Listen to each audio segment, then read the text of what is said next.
I'm going to talk to you about some things I've learned in my journey. Most from experience, some of them I heard in passing, many of them I'm still practicing, but all of them I do believe are true.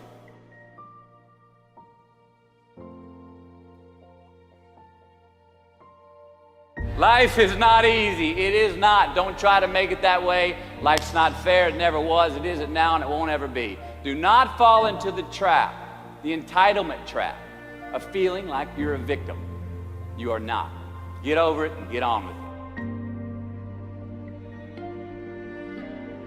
it. So the question that we got to ask ourselves is what success is to us, what success is to you. Is it more money? That's fine. I got nothing against money. Maybe it's a healthy family. Maybe it's a happy marriage. Maybe it's to help others, to be famous, to be spiritually sound, to leave the world a little bit better place than you found it. Continue to ask yourself that question. Now, your answer may change over time, and that's fine. But do yourself this favor. Whatever your answer is, don't choose anything that will jeopardize your soul. Prioritize who you are, who you want to be, and don't spend time with anything that antagonizes your character. Be brave, take the hill, but first answer that question, what's my hill? So first, we have to define success for ourselves. And then, we have to put in the work to maintain it. Take that daily tally. Tend our garden. Keep the things that are important to us in good shape. Where you are not is as important as where you are. It is just as important where we are not as it is where we are. Look, the first step that leads to our identity in life is usually not, I know who I am, I know who I am. That's not the first step. The first step's usually, I know who I am not. Process of elimination. Defining ourselves by what we are not is the first step that leads us to really knowing who we are.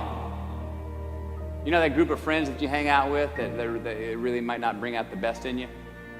You know, they gossip too much, or they're kind of shady. They really aren't going to be there for you in a pinch. Or how about that bar that we keep going to that we always seem to have the worst hangover from?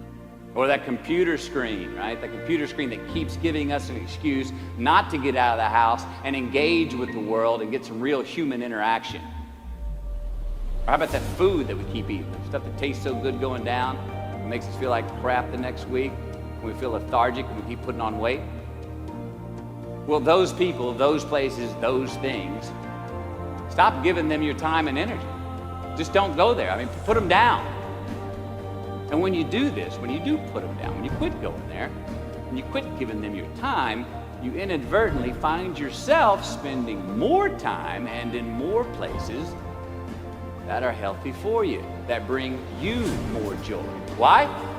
Because you just eliminated the who's, the where's, the what's, and the when's that were keeping you from your identity. Like, trust me, too many options, I promise you, too many options will make a tyrant of us all. All right, so get rid of the excess, the wasted time. Decrease your options. If you do this, you will have accidentally, almost innocently, put in front of you what is important to you by process of elimination.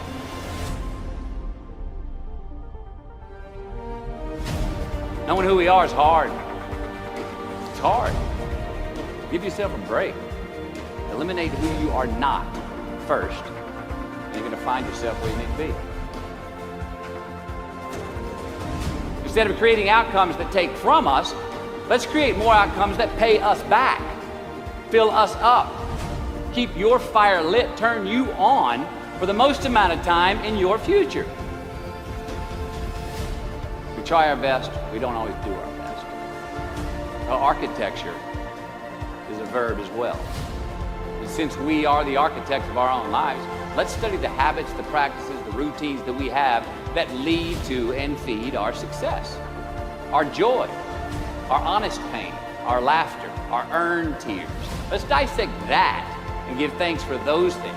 And when we do that, guess what happens? We get better at them, and we have more to dissect. Be discerning.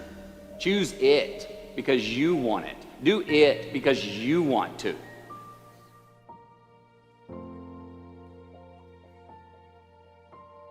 We're going to make mistakes. You got to own them.